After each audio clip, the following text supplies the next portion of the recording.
bistvu nekje 43 milijonov gobic na leto samo v Sloveniji zavržemo, tistih plastičnih, ne. In žal pač te gobice grejo med mešane odpadke, kar pomeni, da pristanejo v bistvu na smetišču ali jih pa skulijo. Tako da v končni fazi jih dobimo nazaj na krožnik, tako ali pa drugače. Žal pač ti materiali tudi toliko šibijo, da so res slabi in tudi, kakor vemo, lahko uporabljamo tam en teden gobico. Ne samo, da zasmrdi, dejansko začnejo razpadati. V bistvu se je zgodba začela že ne z bučo, kakor z nasploh reševanjem problematike v gospodinjstvu. To se pravi, hotela sem zamenjati tiste izdelke, ki jih drugače ful pogosto stran mečemo, oziroma mi je predstavljal največji odpadek.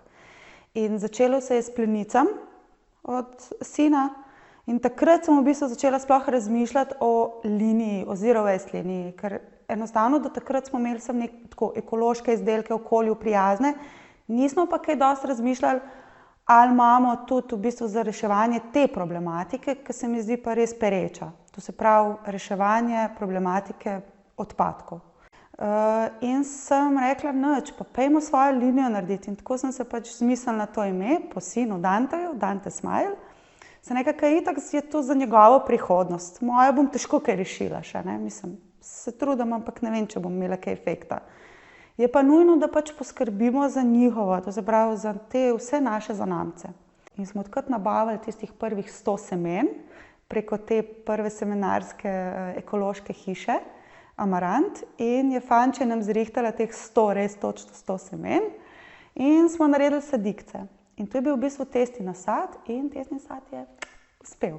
Lufa gobice pa v bistvu nadomestijo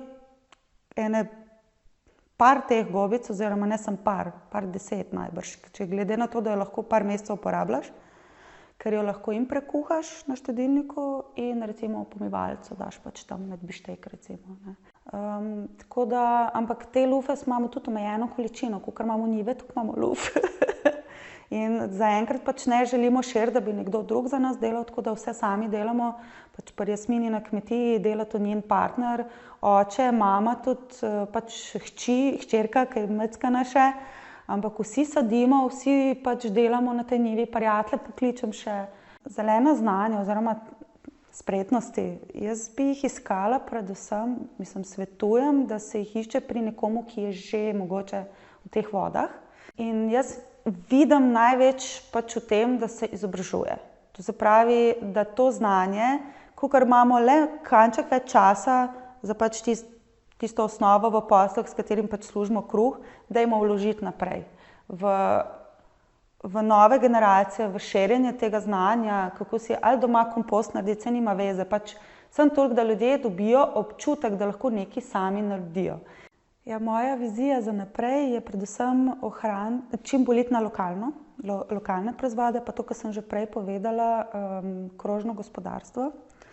Torej, poiskati od drugih podjetij neke odpadke ali pa stranski proizvod mogoče, ne, stranski produkt, ki bi potem lahko kreirali nekaj, kar bi nadomestilo tisto ali plastično ali nekaj za enkratno uporabo. Trenutno imam ideje, ne 2, 3, ampak ni pa to, meni se to poraja oziroma rodi se sproti. Zato pa je zelo pomembno, da hodimo od enega do drugega na razne okrogle mize, na razne pogovore, da majčkeno zadiši po ekološkem, nima veze to kaj dosti, lahko je tudi velika zadeva, meckana, nima veze, ampak moraš hoditi. Je časovno zelo težko izvedljivo, ampak nujno je. Zato, ker edino tako dobiš podatke.